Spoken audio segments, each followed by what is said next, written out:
Now, the portfolio on the last day in class to work must be fully completed on Wednesday, beginning of class next week. There are no exceptions to this. Remember that this is a badge and 300 points. You must get the 300 points to get the badge. For seniors, this is going to count as your exam also. You can get back what you have done, make corrections, or do additional material. Grades are going to be updated this weekend, closer to the actual score of what they will be.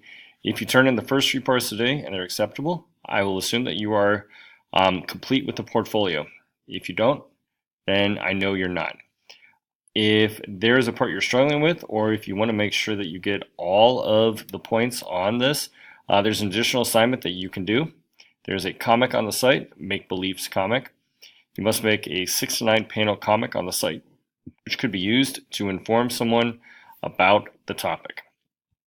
Thank you very much, and I will see you in class tomorrow.